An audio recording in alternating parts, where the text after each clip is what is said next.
সুপ্রিয় দর্শক, আসসালামু আলাইকুম। আমরা আজকে আমাদের রাস্তার যে কাজের যে অংশটি এখনো আমাদের শেষ করা বাকি রয়েছে, যেটাকে কার্পেটিং করতে হবে, সেই অংশটা দেখার জন্য গিয়েছিলাম। আমাদের এই রাস্তার ওই অংশটা হচ্ছে রিজিক পেমেন্ট, অর্থাৎ ঢালাইয়ের কাজ হয়েছে, পুরোটা আরসিসি ঢালাই, আর এই সাইডটা আমরা কার্পেটিং করে দেবো। কার্পেটিং করার ক্ষেত্রে আপনাকে অবশ্যই প্রথমত যেটা করতে হবে সেটা হচ্ছে এজিং, অর্থাৎ দুই পাশে এজিং অর্থাৎ প্রান্ত বা সীমানা নির্ধারণ করে ইটের গাঁথনি দিয়ে ফেলতে হবে। আমরা এখানে প্রায় ৮০০টি ইট ভাটা থেকে নিয়ে আসছিলাম, কিন্তু দিন শেষে যখন কাজ শেষ হলো দেখলাম যে আমাদের ২২০টি ইট ওখানে বেঁচে গেছে।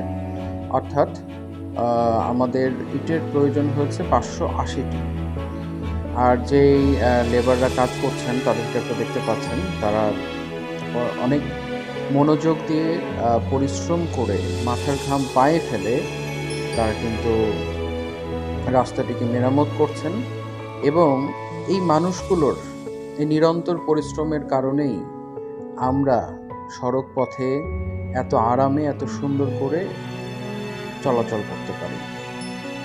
এদের প্রত্যেকের ঘাম মিশে রয়েছে রাস্তায়, বিল্ডিংয়ে, সব সৃষ্টিতে।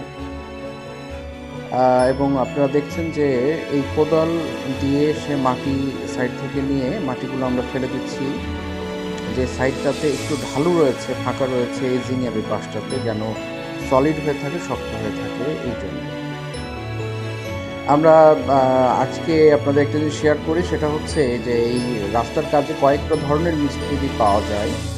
তার মধ্যে আজকে যারা কাজ করছেন এরা হচ্ছে রোডের মিস্ত্রি। বেসিক্যালি এরা রোড কনস্ট্রাকশনে কাজ করে থাকেন। এরা রোডের ওপরে বেশ এক্সপার্টাইজ এবং ওয়েল এক্সপেরিয়েন্স। আমরা ৩জন লেবার নিয়েছি আজকে, ২জন মিস্ত্রি নিয়েছি। ৩জন লেবার কাজ করছেন এবং তাদেরকে নির্দেশনা দিচ্ছেন ২জন মিস্ত্রি, এবং তারাও তার সাথে কাজ করছেন।